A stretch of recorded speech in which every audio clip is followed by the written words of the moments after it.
Este é o módulo Mistério 9, o destino celestial. Desvendo a Bíblia e trago verdades que transformam. Deus criou o homem para refletir a sua glória. Gênesis capítulo 1, o versículo 27. Criou Deus, pois, o homem à sua imagem, a imagem de Deus os criou. Homem e mulher os criou. Vamos procurar entender esse verso. Nós vemos a menção do homem. Depois, lemos homem e mulher. Pode parecer força de expressão, mas não é.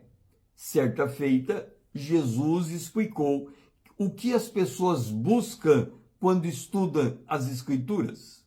João capítulo 5, versículo 39. Examinai as Escrituras, porque julgais ter nelas a vida eterna, e são elas mesmas que testificam de mim. O objetivo de estudar a palavra de Deus é encontrar Cristo. Tendo essa busca em mente, podemos reler Gênesis capítulo 1, 27, trazendo à luz outros 2 versos da Bíblia. Deixemos que a Bíblia explique a própria Bíblia. Romanos capítulo 8, versículo 29. Porquanto os que de antemão conheceu, também os predestinou para serem conforme a imagem de seu Filho, a fim de que ele, Jesus, seja o primogênito entre muitos irmãos. Colossenses capítulo 1, versículo 15. Este, Jesus, é a imagem do Deus invisível, o primogênito de toda a criação. O que é primogênito? No grego, prototokos, que significa o primeiro a nascer, ou o primeiro gerado, o primeiro nascido de uma família. Primogênito, aplicado a Cristo, aponta a preeminência, autoridade e a supremacia de Jesus. Com esta definição em mente, podemos reler Gênesis capítulo 1, o versículo 27. Criou Deus, pois, o homem. Quem é este homem? Cristo Jesus, o Filho do homem, a expressa imagem de Deus.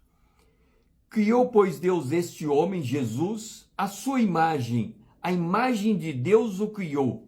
Homem e mulher, Adão e sua esposa, os criou. Como podemos compreender que Jesus é anterior a Adão em termos de criação? Presta atenção nisso. Sabemos que Jesus nasceu na terra como filho do homem há mais de 2000 anos atrás. Adão nasceu há mais de 6000 anos atrás. Portanto, nessa ótica, Adão foi criado antes de Jesus nascer. Por outro lado, Jesus declarou ser anterior a Abraão, que viveu há 4000 anos atrás. João, capítulo 8, versículos 56 a 58. Abraão, vosso pai, alegrou-se por ver o meu dia, viu e regozijou-se. Perguntaram-lhe, pois, os judeus: ainda não tem 50 anos e viste Abraão? Respondeu-lhe Jesus: em verdade eu vos digo, antes que Abraão existisse, eu sou. Nesta revelação, Jesus se apresenta como sendo o eu sou, o mesmo nome revelado a Moisés. Êxodo capítulo 3, o versículo 14. Disse-lhe Deus a Moisés: eu sou o que sou. Disse mais: assim dirá aos filhos de Israel: eu sou, me enviou a vós outros. Sob essa ótica, podemos dizer que o eu sou é o verbo de Deus. João capítulo 1, o versículo 1. No princípio era o verbo, e o verbo estava com Deus, e o verbo era Deus. A questão é que esse princípio é antes da criação dos céus e da terra, na eternidade passada. Ocorre que entre a eternidade passada e a criação dos céus e da terra, o sangue do Cordeiro foi conhecido e foi derramado. Você me pergunta, como assim? Precisamos entender a importância dessa revelação, pois este Cordeiro que teve o seu sangue derramado é Jesus Cristo. João, capítulo 1, o versículo 29. No dia seguinte, viu João a Jesus, que vinha para ele e diz: eis o Cordeiro de Deus que tira o pecado do mundo. E para Jesus ser o Cordeiro de Deus, ele tinha de ser o Filho do homem. Observe as conexões. Cordeiro de Deus, Filho do homem. João capítulo 3, versículo 14. E do modo como, porque Moisés levantou a serpente no deserto, assim importa que o Filho do homem seja levantado. Mas como ele seria levantado? João capítulo 12, verso 32 e 33. A Bíblia explica a própria Bíblia. E quando for levantado da terra, atrairei todos a mim mesmo. Isso dizia significando do gênero de morte que estava para morrer, e era a morte de cruz. Agora que identificamos que o Cordeiro de Deus é o Filho do homem, que é o Filho que é Jesus, e Jesus foi o Filho do homem que morreu na cruz, podemos enxergar de forma velada o Filho do homem antes e desde a criação do homem, a criação dos céus e da terra. E como sabemos disso? Deixemos a Bíblia responder. 1 Pedro 1,19. Mas pelo precioso do sangue, como de cordeiro sem defeito e sem mácula, o sangue de Cristo. Cristo é o Cordeiro de Deus que tira o pecado do mundo. O sangue de Cristo. Conhecido com efeito antes da fundação do mundo. Isso é, antes da criação dos céus e da terra, porém manifestado no fim dos tempos por amor de vós. Pedro revela que o sangue já era conhecido antes do mundo existir. Ou seja, quando Deus pensou em criar o homem, já tinha ofertado seu filho em seu coração. Apocalipse capítulo 13, versículo 8. E adorá-lo-ão todos os que habitam sobre a terra, aqueles cujos nomes não foram escritos no livro da vida do Cordeiro. Olha só agora. No Cordeiro que foi morto desde a fundação do mundo. E quando Deus colocou a mão na massa, por assim dizer, para criar os céus e a terra, o Cordeiro foi morto no mesmo instante em que o mundo começou a ser criado. Com isso, podemos afirmar que Jesus Cristo é a primícia da criação por ser visto por Deus como o Filho do homem antes e desde a fundação do mundo. E por que é tão importante ser Jesus a primícia da criação? Feito carne no coração de Deus o Pai antes da fundação do mundo?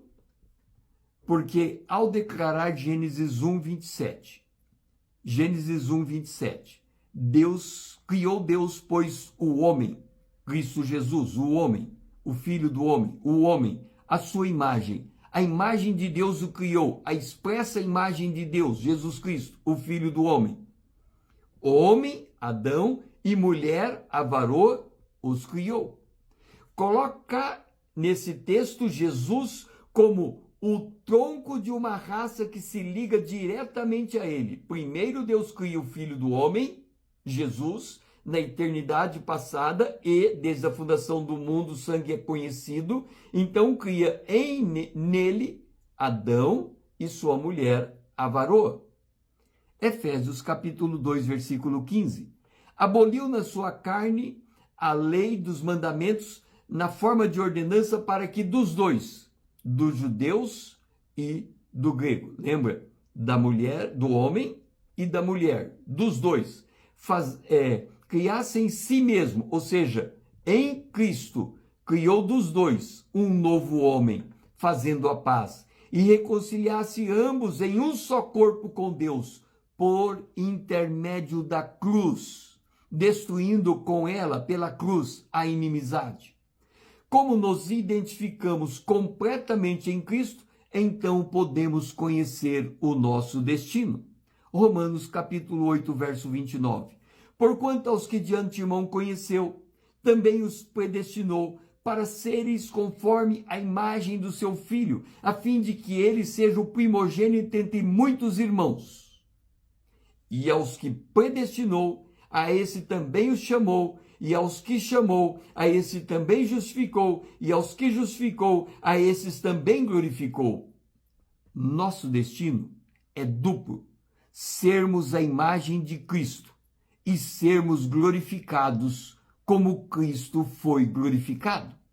Apocalipse capítulo 21, versículo 3, mostra o nosso destino final. Então ouvi grande voz vinda do trono de Deus: eis o tabernáculo de Deus com os homens. Deus habitará com eles, eles serão povo de Deus, e Deus mesmo estará com eles, e lhes enxugará dos olhos toda lágrima, e a morte já não existirá, e já não haverá luto, nem pranto, nem dor, porque as primeiras coisas passaram. Este é o nosso destino eterno e celestial. Se esse vídeo fez sentido para você, curta, comente as suas impressões, salve para rever os textos e entender a lógica do raciocínio espiritual. Compartilhe para que outro também conheça o seu destino espiritual. Siga-me para que possamos crescermos juntos na graça e no conhecimento do nosso Deus. O meu lema é: conhecendo a palavra para sermos transformados pelo poder de Deus na imagem de Cristo. Eu sou o pastor César Azevedo. Grato por me seguir, grato por me ouvir e até a próxima.